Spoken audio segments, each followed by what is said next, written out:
People don't buy products, they buy people. If you have a product or a service, you have to learn to talk authentically as you. A lot of people think they do, but when the camera turns on, you become another version of yourself. Is there a framework for authenticity? The framework for finding your authentic voice is if you lose the customer's trust and their like and their support, you don't have a business anymore. Because then they're going to tell their friend who tells their friend who tells their friend, and now you have an army of people that hate you. Could you really actually be authentic if you're not practicing what you're preaching? If it looks like crap, it smells like crap, it's probably crap. If it looks like God, it smells like God, it's probably God. Life is a pitch. It's simply that. It is a pitch, and it is fun. Let's make sure that you're being sold what you want and you're selling what you actually want to sell. I really just love selling. It's the easiest thing on the planet if you believe in yourself. Let's buckle up. By the way, my name's JL. This is Sell Anything. Welcome to the Sell Anything podcast. I got Scotty Scheller. Do you want to spell it? I can. Scheller. My blood type is, no, I'm just kidding. Yeah. Yes, Scotty Scheller.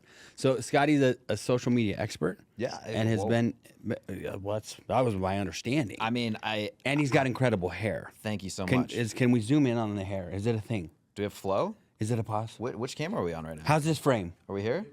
Yeah. Okay. Are we great? Okay. Branding. That's what it comes down to. Branding is what it comes down to. Yeah. Well, tell us about you, Scotty. Tell us about your brand. Yeah. Tell us everything. We want to know. Everything. Okay, so I grew up on yeah, so in the world of branding, I think the reason people hire me is to get attention. You know, in the world that we're living in right now, attention is everything. Attention is king. You know, if you don't have attention, you don't have anything, right? And the problem that's going on in the world of social media, in the world of marketing, branding, ads, all of these things, is too many people are really trying to over glamorize things. You know, they get onto a set and all of a sudden they become an actor, and they're becoming an actor, and now you're throwing on a show. And what I found and just what I do coming from the world of influence is people don't want to buy a show. They want to buy a person before they ever buy a product. And so what I do is when I come into companies and I consult and I do all like the things that I do, from the brands like Manscaped to, you know, the Walmarts to all these different, you know, name a brand, we've probably been behind it, is I come in and I show you how to use your authentic voice to sell.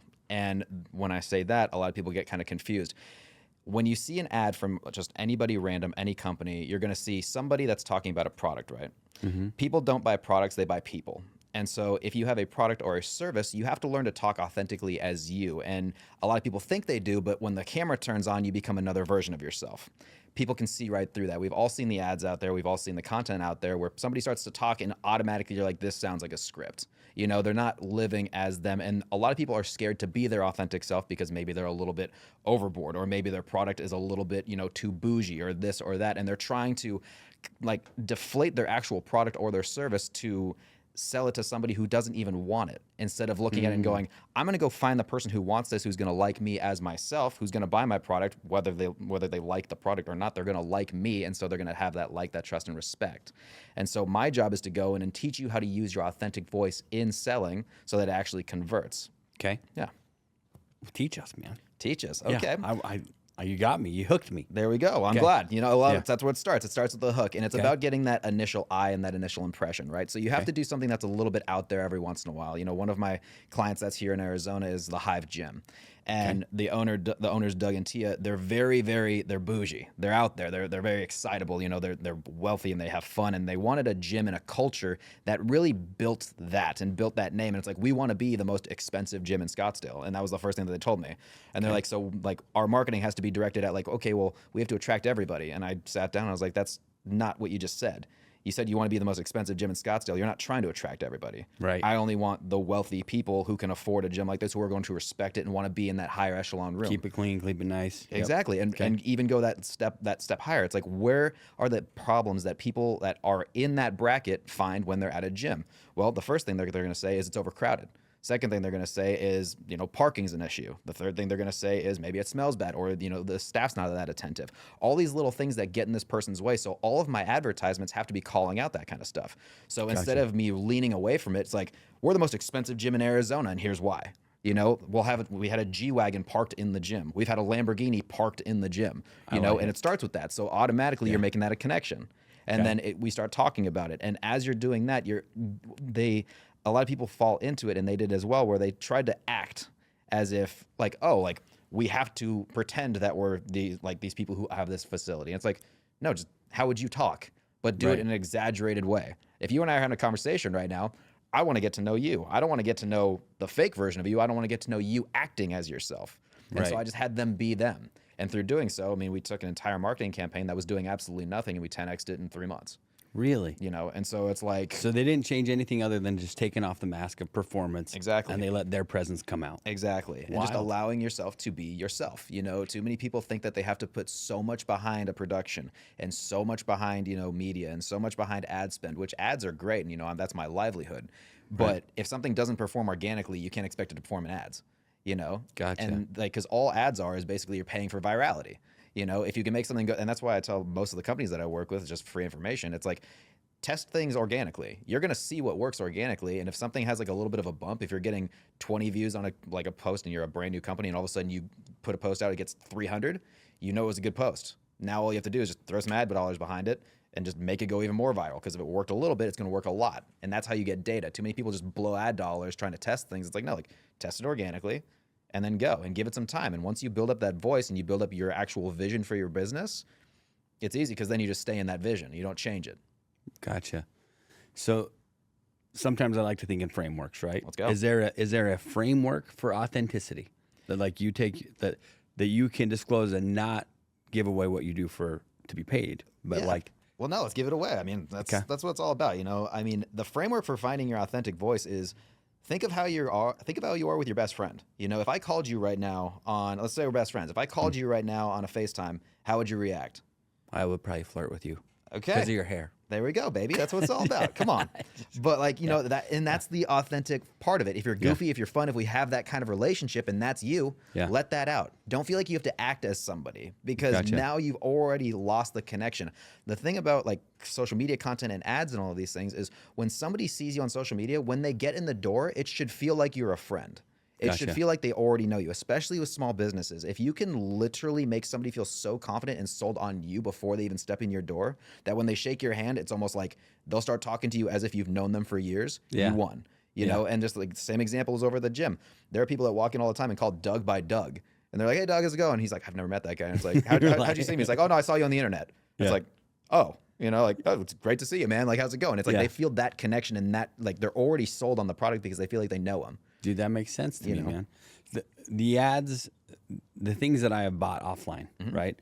The masterminds or the coaching or whatever I've bought offline, when I meet that person, the ones that have the most powerful impact are he's the same dude on his ad as he is in person. 100% authentic. He's 100.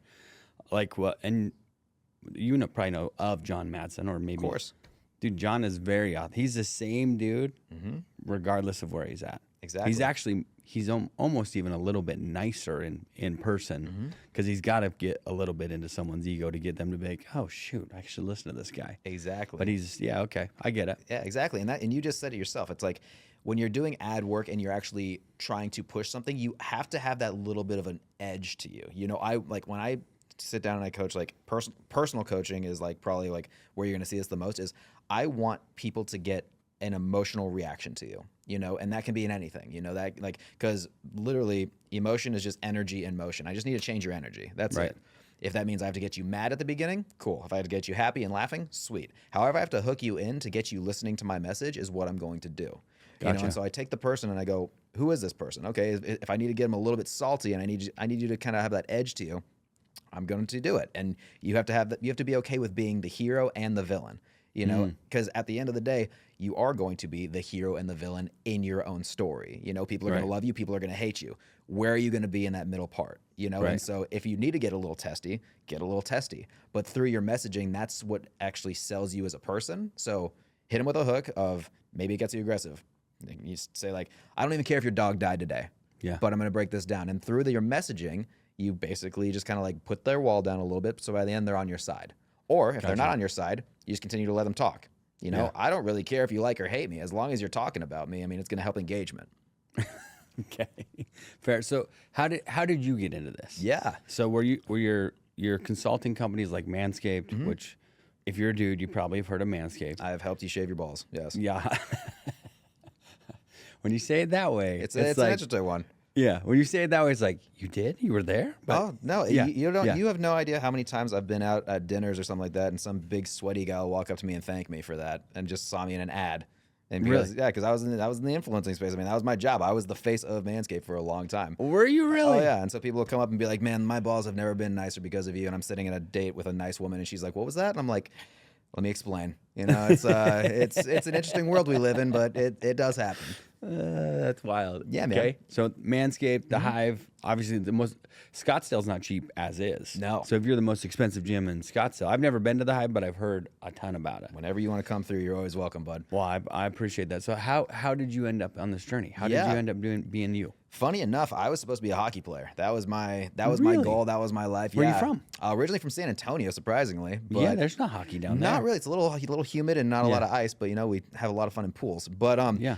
no, I kind of grew up. My parents developed hotels and helped like meeting planners find places to host their meetings around the world. And so I kind of traveled around. My dad was a hockey player, and so I kind of like fell into it through him and just fell in love with the game. And started playing it all through high school, all through like middle school, and that was where I wanted my career to go. After high school, I ended up kind of going pretty far in it, but then I had a catastrophic injury where I broke my neck and had a severe concussion and brain damage. Shoot, man. Can we ask how? Please. Yeah, it was during a hockey game, actually. So I was basically put into the boards. If those of you who know hockey, put into the boards. Puck came between my legs. I tried to clear it. Somebody didn't see that I cleared it. Put me into the boards. Stick came up, across the neck, out like a light. And so, Wild, dude. And that went from, that was 20 years old, and that basically put me in and out of hospitals for the next 6 years, 5 to 6 years. And so all of my 20s were gone. Like that was it. While I was in the hospital, you know, just a long story short, I basically was trying to find a way to heal myself because I saw that the medical system wasn't doing anything for me. It was like, you know, I'm on every single injection, I'm on every single pill, nothing's happening. And then they look at x-rays, they're like, yeah, we can see that there's something off, but there's nothing we can do for you. And I was like, there's got to be something you can do for me. So I'm like, I'm never one of those guys who's just going to give up when somebody says like, hey, like, there's nothing we can do for you. I'm a big, like, challenge me and I'm going to prove you wrong guy. Yeah, yeah. And so I, like, you know, I got to the... I'm a big challenge. I'm going to prove you wrong guy. I laugh because I resonate with that. Yeah. I understand what you're saying. It's competitive. Yeah. It's a competitive nature in me. Yeah. I was like, I hate that when people say I can't do something. It's like, well, that's the last thing you want to tell me. Yeah. And so I got to a very, very low point and I was like, you know, I'm basically dead already, and I was ready to check out. Honestly, like, I was ready to cap it. It was like I was very dark, and I was like, I'm gonna give myself 6 months. If I can figure this out in 6 months, sweet. If I can't, oh well. Started doing all the research I possibly could, studying the human mind, studying the human body, studying nutrition, everything. I was like, if I'm gonna learn something, I should probably get certified in it. Got every certification in nutrition, physical fitness, personal training, all of that personal development mindset. And through doing all the learning and doing all the execution on my part to try, I ended up bringing myself back to health in like 6 months. And I was like, wild, dude. Okay, like you guys failed me. I did your job better than you could do it. Right. And while I was doing that, I was like, well, you know, I'm not doing anything else. I might as well start a business, a faceless business, and see if I can start like making something out of it. Right. And I grew a nutritional coaching company from 0 to 200 members in that 6 months. Shut up. And I was like, sweet. So nutrition was the driving force behind the healing. That was it. It was all nutrition. I kind of knew it. Like I was like, okay, what we put in our body is going to heal us, and then also the mindset side of things. And I found that I was reading books like on the power of your mind and the power of like, you know, how like personal thought and all that stuff. Favorite book on the power of your mind. Favorite book is Johnny Sarno has a book on the. It's funny enough, it's about back pain. It's about the mindset and back pain and how people like when they have like a trigger on their back pain and they start thinking about it heavily, it gets worse and worse and worse and worse. The second you change your mindset and your thought on it, it goes away, but you have to start triggering your mind to start doing that thing. I will send you the book name, but it's incredible. Cool. But I was looking at it, I was like, okay, if that's the case in back pain, what if I could do that for my own body? And so I started training myself out of that and kind of like reversing all of my stuff through the power of like thought and the power of like manipulating your own mind. And I was like, okay, cool. If I can make myself believe something, something's going to happen. And I was like, okay, cool. So if I can build a company, let's see if I can build a company. So I built out this company, got out of the hospital, and I was like, okay, I don't want to be the nutrition guy. Like I was like, I don't want to do this. And so I was like, okay, well, what does that start to look like? Well, I have to start to market this thing because I don't want to have this company anymore. I don't want to just dump this. Yeah. And so I started I was living up in Aspen at the time, and I was like, I wonder how I could like put this out there, kind of like. So I started making little like ads, and this was back in the beginning of like Facebook ad world. And I was like making little ads about just nutrition coaching, and then business coaching. I kind of like looped them together, so I was seeing like interest from both sides. Yeah. And I found this guy who was like, surprisingly out here in Scottsdale, and he was starting a nutrition coaching app, and he was like, I'm just looking, like, he's like, I see that you're coaching, I see that you have all these members, how did you get started? Would you consult for me? I was like, yeah, I'll consult for you. And after consulting with him, I realized that he just didn't have any members. I had his ideal clientele. I was like, I'll just sell you my business. Yeah. Like, I'll just sell it to you if you want to take it. He's like, you would do that? I'm like, yeah. Yeah. Found out later I sold it for way too much or way too little, and he ended up selling it to somebody else for way more. So learning lesson So one. he's not a nutrition coach. He's an entrepreneur. He's better than me, way better than me, and way smarter than me, which a lot of people are. And he got rid of the company, and I was like, okay, cool. Well, if I can do that and I can sell a business, what's next for me? And like I said, I'm one of those people who don't tell me I can't do something. I was out at lunch with a friend, and he was like, so now that you've done this, and I'm like, I'm all high on my horse because I'm like, I just sold a business. Like, I'm so cool. Like, I sold a business for 6 figures. And then later on, I'm like, oh, that was nothing, you know? Yeah. But I'm sitting there, and he goes, yeah, like, what are you going to do next? I was like, I don't know, man. Like, probably not. I got to find a new sales job or something. He's like, yeah, like, you ever thought about, like, you're a good looking guy. You ever thought about male modeling? Yeah. I was like, no. And he's like, yeah, you probably couldn't do it anyway. I was like, don't say that one. He's like, I know who you are, dude. Exactly. He just played you like a best fiddle. friend I've ever had in my life. Yeah. And so I was like, okay, what does that look like? And I really believe that if you just want to do something, just do it. Like, don't think about it. I'm like, okay, well, what does a male model do? Like, like all of the information in the world's out there. You know, you just have to be okay with going and looking for it. Like, there's no new information. And so I was like, okay, well, if I'm a male model, how does that live right now? Okay, I've obviously got my nutrition on check. Awesome. I look decent on most days. Sweet. Okay. I can do my hair. I can do my beard. I can dress nice. I've got that stuff going. What's next? It's like, okay, let's get a photographer and let's order some product and shoot some photos. Shot some photos, had the photos. Now what do I do with it? And it was right around this time that COVID started bubbling up. And I was like, okay, well, I've got these photos and I've got some video of myself, and I'm just gonna start sending them to companies. Send them all to companies, and then COVID happened, and it was basically like, okay, any contract that I had gotten from being a male model was gone. It was just like, hey, like, we can't hire you because you can't. We don't know what's gonna happen. Exactly, and we can't have you here because we can't cough on each other. Right. And so I'm like, all right, well, that's disappointing. What does that look like for me going forward? And I'm one of those guys, like I said, just start to think of ways around things. And I was like, if you can't make ads and I can't come to you, what if I just order product, make ads, and send it to people, and you guys pay me like that? And nobody knew about this yet. And like nobody was like, well, like, we don't know what we're doing yet. We can't really hire you for that. So I was like, all right, well, then I'm just going to take it amongst myself to do it, send it to you, and pretend like you already hired me. Right. And like I saw a Casey Neistat video where he did that for Nike, and I was like, I could just recreate that. Right. And so I did that for like 50 different companies, just ordered product, shot it on my phone, shot it on a camera, shot it on all these different things. And that's where the UGC world started building up, whereas user-generated content.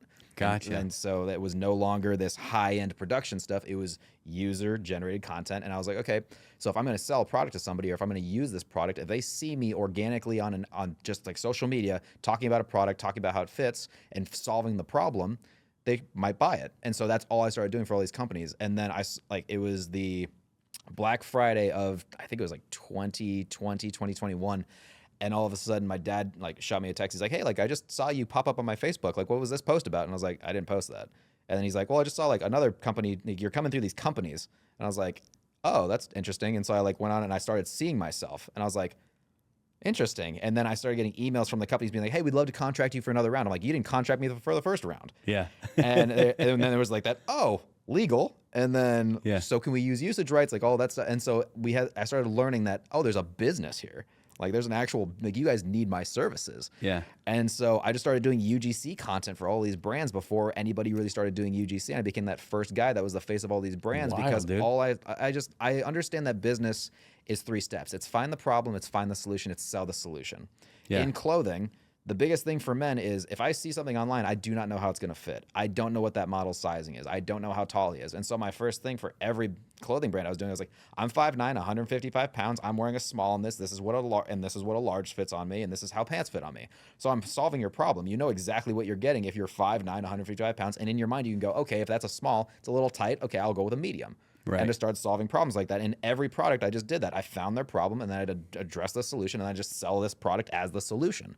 And I was all of a sudden just scaling massive brands that were dumping sometimes millions into ad, or sometimes millions into marketing. We were solving it for a fraction of that price, and it was me doing all of it. They didn't have to go and hire anybody. It was one guy with his phone. Yeah. And so I became the guy who started teaching all these companies how to hit organic.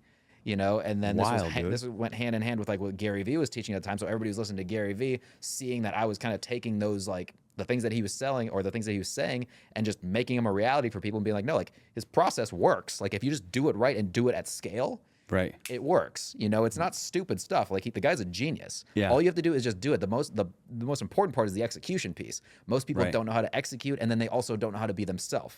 You know, Right. and so you could throw out 1,000 pieces of content as a fake person, but if you put out one good piece of content as you, it's Yeah. going to outperform.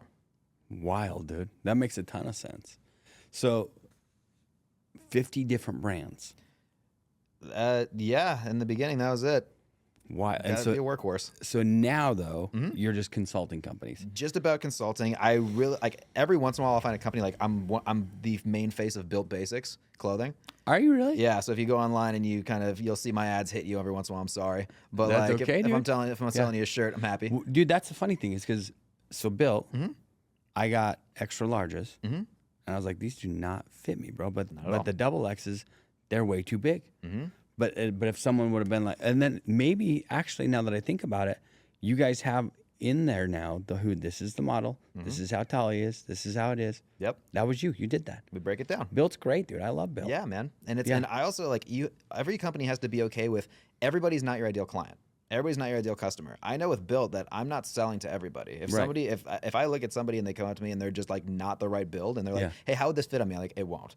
Like, go and find another shirt. Like, you just don't like. I'm not gonna try to sell to you just to make like a couple bucks. Right, You know, like right. be authentic and be real. And that's what I love about some of the brands is, like the brands that I consult for. A lot of times they're just trying to sell to everybody. They don't have that ideal avatar in their mind of like, whose problem am I solving here? Right. I'm not trying to solve the world's issues. I'm trying to solve the one guy or the one girl's issue, but at scale. Right. You know, like to the world you might be one person, but to one person you're the world. Just solve that one person. So you just try to sell to the individual. Just one person. I find one person and I talk to them. Because think about it this way. If you're sitting on your couch and we're having a FaceTime right now, you're not sitting there with a group of dudes. You're sitting Right. there by yourself. I Right. want to talk to you. I don't Right. want to talk to you and the boys. That's why I always had the funny thought of like, you know, when all these YouTubers like, what's going on, everybody? Why aren't you just talking? What's going on, man?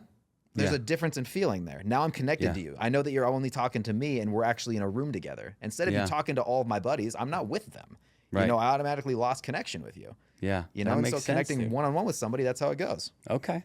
Keep going. Tell me, like, you're a wealth of knowledge. It's very apparent. Appreciate it. So keep going, man. Where do you want me to go from here, man? So with BYLT, Yeah. did you started just doing exactly what you were doing for them first, or did they seek you out? Because BYLT's a pretty big brand, especially if you're like in any interest in fitness at all, and you're a dude. You've heard of BYLT. Yeah. I mean, fitness, lifestyle. I mean, their thing was like, this was back in the day because I've kind of worked with all of the clothing companies. I've been with like Cuts, I've been with True Classic. I've helped all of them kind of like grow their thing. Yeah. And BYLT was like the last one where I saw a need for them to do this, and Yeah. they just weren't doing it. And so there was back and forth communication on how can you like help us here? How can we help you? How can you help us here? Can you just get photos for us? This and that. And I was like, that's not going to work. You know, like that's just it's. So I'm always lead with value, then ask later. You Okay. know, so with them it was like, send me a box and let me show you what works. Like, let me just show you what works. Like, I love being that guy of that confidence factor of like, I know it's going to work, dude. Like, just give me a shot. Yeah. You know? And then they sent me a box. I built 3 ads for them. I was like, just run these. And then they ran them and they still run those same 3 5 years later because they still work. Really? 100%. It's like, it's just like that. Once you have a winning strategic like plan in your mind and you can actually just run it and repeat it and rinse it and repeat it, just keeps working. You know, that's why if you make like a TikTok video and it goes viral, it's like, okay, give it a couple weeks, make the exact same video and just do it again. It will go viral again. I mean, I've tested it 1,000 times, especially on like beard clippers and stuff like that with Manscaped. It's like you make a video on like how to have a stronger, more masculine defined jawline.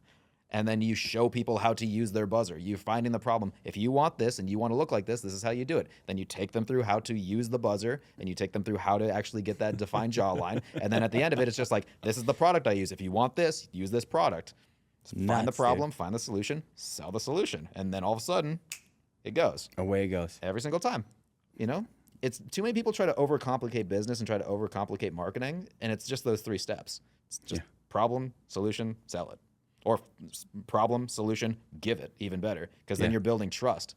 You know, you build enough trust, people will just buy what you have just because you're wearing it. You know, the amount of people who ask, like our first conversation, what about your hair? Like, what do you do for it? I don't wash it. Well, what kind of product do you use? I'm not sponsored by any product. I can just be like, hey, I just use this product. You're probably going to go buy that product, even if I don't give you a coupon code. Yeah. You know, it's just like, okay, well, I trust you obviously can do what you're saying. Yeah. I'm going to use the products that you like.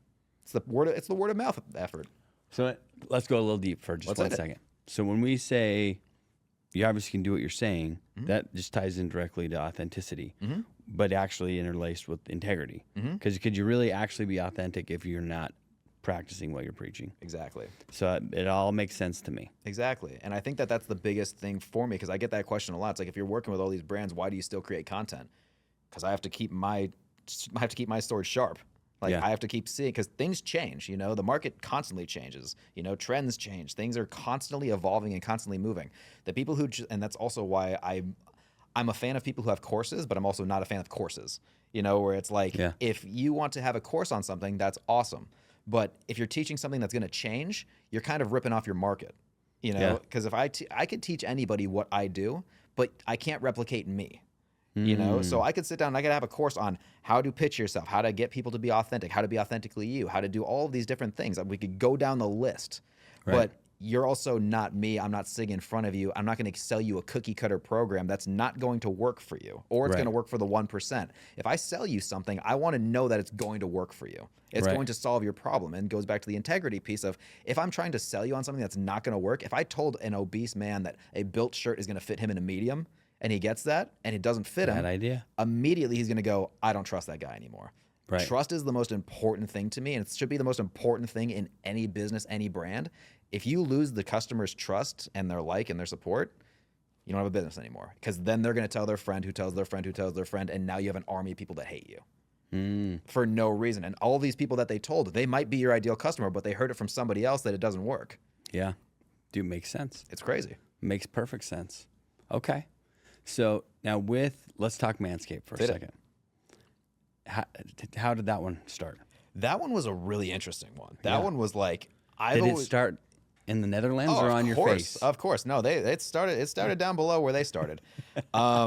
It was that was a really funny one, because they had seen my ads for, I don't even think we were doing anything. I think we were doing something for like a hair care product at the time, and they had seen my ads for like a hair care product, and they're like, it was this interesting email. I wish I could still find it. It was like, hey, so like, we don't know if you're interested in doing this, but we're Manscaped. Have you heard of us? I was like, of course I've heard of you guys. I've seen you guys all over the place. They're like, how would you sell a product talking about your balls? And I was like, I would authentically talk about it being for my balls. Yeah. And they're like, what does that look like? And I'm like, well, I'm not going to show anything, but we can definitely talk about it. Yeah. And all you're doing is finding that problem. We're going to go back to that over and over and over again, because it's that simple. And I said, okay, well, who are you guys talking to? And they're like, we're talking to the masses of guys. Awesome.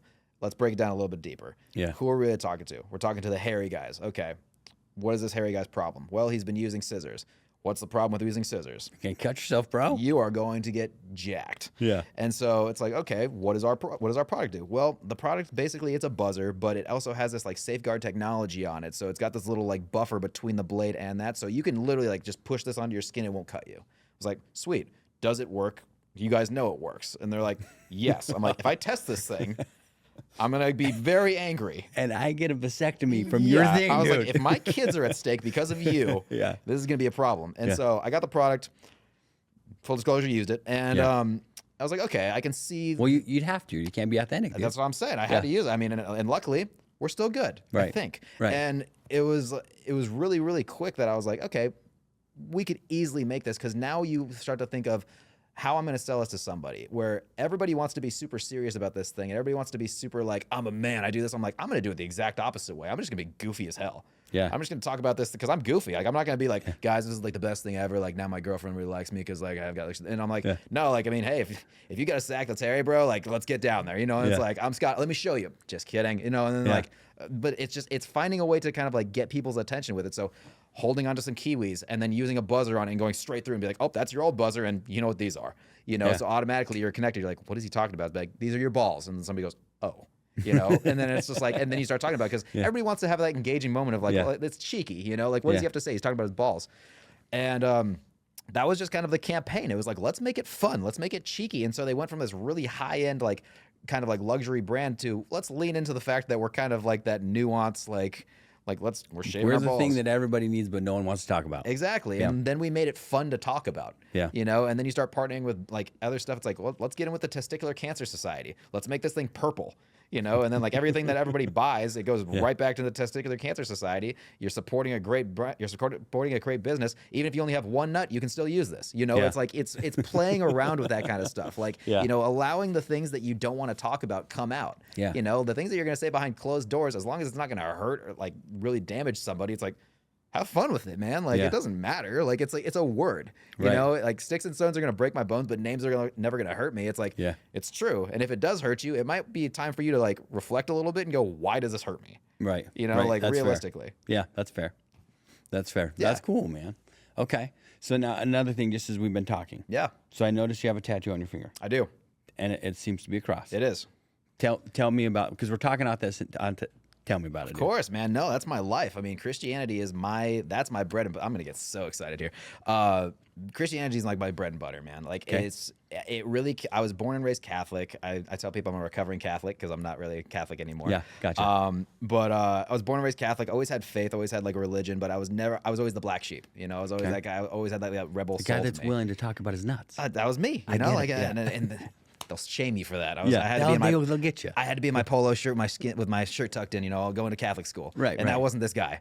Okay. But they basically, I mean, I grew up Catholic, and then I kind of fell away from my faith. I was like, you know, I was religious, but I wasn't faithful. I wasn't like into it. I didn't really care. I was like, yeah, I'm Catholic, like sweet. You know, didn't pray, didn't do anything. And after getting out of the hospital and stuff like that, I was looking for something. You know, I had sold a business, sweet. I had friends, sweet. Life was dandy. Yeah. But there was always something missing. And I was like, there's got to be something bigger here. And also, I looked back at like when I was in the hospital in those last 6 months, and I was like, there was always something talking to me. Like there was something there. There was something like, hey, keep going. Like 6 months was like that was a sign from something to like search a little bit more. Right. And I started praying, and at that moment, like when you're kind of at the bottom of your barrel, anybody can like relate to this. You're kind of looking for anything. I was talking to the trees. Like I was like, somebody help, you know? And I just kept getting that voice back, and I was like, okay, there's something there. It's not just the universe, it's something deeper.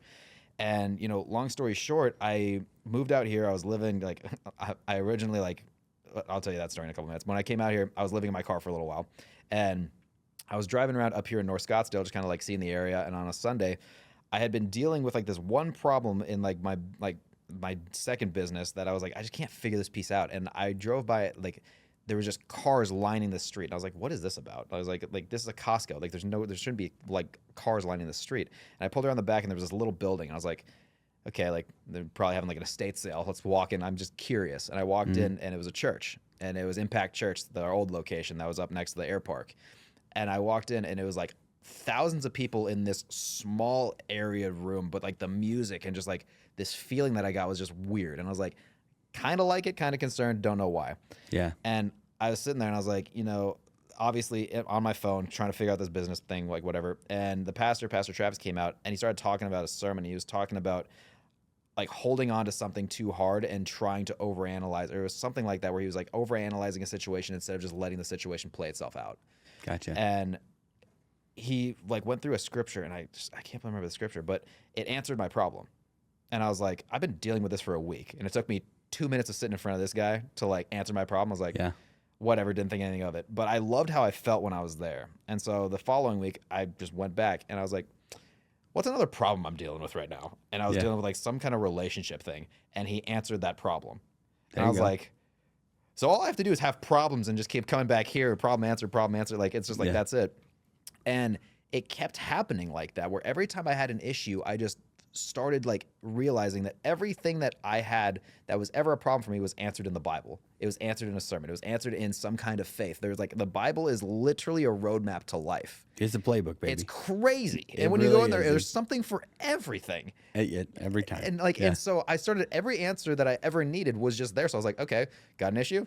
There's the answer. Got an issue? There's a story about it. Got an issue? Let's play it out, you know? And everything in my life from that point forward, I just like relay it through God. I just relayed it, and I was like, God, like I commit myself to you. If that's it, like if you're the answer to all of my problems, you're my guy. Like that's it. Like if all I have to do is sacrifice my life to you and say, hey, everything goes through you before me. It's your vision, not my own. Yeah, I'm 100% okay with laying my life down for you. Yeah. And so I was like, okay, what's the first thing I can do? Like once I like kind of committed myself, and I was like, okay, well, if I'm married to my faith first, I'm going to commit everything to that. That everything runs through it. And so I was like, okay, well, it's the sign of marriage. It's putting a ring on your finger. So I was like, I'm going to tattoo the cross on my finger. So I always know, no matter what, I run it through God first. You know, no matter if I get married and I have a ring on top of it, he comes first, no matter what. Because if you're married, you understand that your spouse comes before anything. Yeah. And I was like, I'm married to the faith first. I have to be. You have to be, even when you're married. Dude. 100%. You have to be. Yeah. It's literally the foundation. And if you have not tried God yet, I never force my faith on people. Yeah. But I'm like, if you've never tried it, or if you say you have, you probably haven't to the degree that you should. Yeah. Give it a shot. Yeah. You know, just give them a shot. Like, what else? Like, especially if you're at the end of your rope, you have nothing else to lose. Like, let's say you turn your life around. And then what I started finding is, like, the entrepreneurs I wanted to be around and wanted to be like, they all had that foundation. And I was like, okay, it's a thing, dude. A to B, like, if it looks like crap, it smells like crap, it's probably crap. If it looks like God, it smells like God, it's probably God. You know, it's like, you know, I just started putting these pieces together. I was like, if I want to be successful, I got to do this. Like, and it's a thing, that's dude. it. And then whatever you want in life, it's literally in the Bible. Asking it shall be given, seeking you shall find, knocking it shall be granted unto you. Yeah. All you have to do is ask for it, look for it, and it will be given to you. Most people miss the parts. They're like, I'm just going to ask for it. Where is it? And then they rely and they're like, well, the manifestation didn't work, man. And it's like, manifestation only works if you do, man. Like, it's like, it's not that simple, you know? And people tend to think like, oh, if it's just a God, it's just a God. Like, I just have to talk to him and if something happens, it's like, no, you have to seek it, dude. Like, you have to go for it. He will bless you with it. He will give you everything you want in life as long as it's lined up with his vision. And I promise you that his vision is better than your vision. Valid, dude. That's great. It's the reality, man. I agree with you 100%. And I actually really like it. I've never considered it in the frame of, maybe you haven't tried it actually to the extent that you needed to. Yeah. Like, because, dude, I agree with you 1,000%. If you'll just, and for dude to tell me I can't do it, and I'm doing it anyways, I'm going to prove you wrong. For guys like us to surrender is insanely hard. Oh, yeah. Like, to just submit and be like, but I agree with you. If you will just surrender to one being, you surrender to God and say, cool, what am I missing? I'll do it. Every time it works. Exactly. Every time. And then understanding, like, your ego will get in the way. You know, a lot of times we're like, I did this. It's like, you didn't do jack, man. Like, you are so cute. Like, it was not you at all. Or you're like, you're praying for something so hard and then it happens. And then my favorite is when people are like, man, like, life's so stressful. Like, it happens in, like, the entrepreneurial world all the time where people are like, man, like, my life's a stressor, like, all this stuff, all like just complaining about all these stresses that come with being successful. And I'm like, go back 10 years. What was your prayer? It's like, I wanted to be successful. So you think that this isn't God still? Like, you think that this was, like, you prayed for this. Yeah. This is the blessing. Yeah. Like, you being stressed out and having all these worldly problems that come with being successful, that's God answering your prayer. Just because it's not the prayer that you thought it was going to look like, and you didn't have the idea of, like, what this might look like once we get here, it's not God's fault. Yeah. That's your fault for not being clear on what you were asking for. Oh, dude, he'll ask and you shall receive. Knocking it, she'll be open to every time, dude. And be specific. You know, if you're 100%. Like, if you're like, God, I just want a girl. There's a lot of them. Yeah, you're gonna get one. You know, like, what do you want out of it? You know, and it's like the reticular activating system in your brain. Once you put something into your mind of what you want, you're gonna start seeing it everywhere. Right. You know, that's just how it works. That's how we're so designed with that. Like, I go back into design all the time. It's like, you are so designed with that. So if you really want something and you commit to that thing, and you're like, no, this is it. Yeah, you're gonna start seeing everywhere. It's like I love car guys when they're like, I really just want this car, and then they're like, dude, I keep seeing that car everywhere. I'm like, they didn't make more of them. Yeah, like, you just didn't notice it before. I want a golden retriever, and all of a sudden you start seeing Goldens everywhere, and you're like, what the hell is that? It's like, there's not no more puppies. Like, you're just actually seeing that's what on your you radar, want. Dude. Yeah, it's just there. It's your vision. You know, you asked for it. Now you're seeking it. Now you're finding it. Exactly. It's pretty simple. And then just double down into it and put the time, put the work in, and he will bless you for it. He will give you what you want. Just be clear that once he gives it to you, it might not look how you want it to. Dude, I have a really good buddy that I grew up with, and we've connected on and off throughout the years. But he, really good buddy. Mm-hmm. But he called me 3 weeks ago, and he's like, "Hey, man," or he texted me. He's like, "Let's go to lunch. I need to, like, talk to you for a minute." I was like, "Okay." So we go to lunch. And he had been doing in vitro with his wife for 12 years. They had been working through fertility for 12 years. And nothing was happening. And essentially, through a handful of circumstances, dude, they thought they got lined up for an adoption. It fell through. And then all of a sudden he's like, I got to get my life in check. So then he gets his life in check, and he's like, gets his health in check. He's lost like a ton of weight, looks great. And literally, like, in a matter of 5 months, he has 5 kids. And so here's basically what happened is someone in his family, extended family, not his immediate family, extended family was found unfit by the state. Mm-hmm. And so they took their 3 kids, gave them straight to him. Mm-hmm. And then right after the adoption had fallen through, his wife did end up getting pregnant. So she's like 30 weeks pregnant. And so she's 30 weeks pregnant now. He all of a sudden he has 3 kids under 3, and come to find out that family that they took the 3 kids from, they're pregnant again and are due like 2 days after his wife is due. Mm-hmm. And I just started laughing because he's like, dude, because I have 7 kids. He's like, dude, how on earth are you doing 7 kids? I'm like, because I had like 18 years to ramp up to it, dude. Like, not 5 months. And then I was like, you realize literally what you've been praying for the last 12 years is just being put on your plate right now. Yep. I couldn't agree with you more, man. Yeah. You never know how it's going to show up. And God is funny like that, where it's like, I tell people, it's like, it's not about who you are when you ask for the prayer. It's not about who you are because if you put it out there, it's like, it's basically, it's in the order line. It's sitting there. Yeah. God's going to wait till you're the right guy to bless you with that. And he's going to put it on you quick. So it's like, he was like, you're not fit to be a dad yet. But then your buddy was like, I'm going to get in shape. I'm going to do all these things. And then God went, he's ready. Throw the lever. Then it's like, oh God. And then it's like, and then you sit back, like, God, like, pull the lever, and it's like, no, you asked for it, dude. You asked for it. And now, but what comes with that is also the blessings on top of that. Right. You know, it's like he waited for him to be the right man for that time, for that exact moment of being like, I'm going to give you a kid, +2, +4. You know what? Let's give him 7 more. Actually, I think Japan's kind of going low on the kid thing. Let's give you 36 and we'll send him over there. It's like, you know, like, God is so funny like that, where you ask for something little and he will throw the floodgates open for you. Windows of heaven, open right open, dude. But it's his timing. Yeah. And that's what people miss, is they're going to pray. You're just building a backlog of asks. Yeah. Once he decides, okay, here you go, can you handle it? Yeah. And that's the beautiful thing about God, is in his divine time, he knows you can handle it because of the work you've put in from the time of asking to now where we're at. Mm-hmm. You've become the person that is capable of carrying that load. Exactly. Yeah. And he knows you're able to do it. You know, 100%. like, that's the cool part about it. And as long as you're faithful to him, it's like, he'll wait forever. I mean, he'll test you. Go to the book of Job. You know, it's like Job had everything. Job was the best. And he was like, he had tons of money. He had the wife, he had the kids, he had farmland, he had wealth. And then the devil was like, the only reason he likes you is because you keep giving him all this stuff. And God was like, take it away.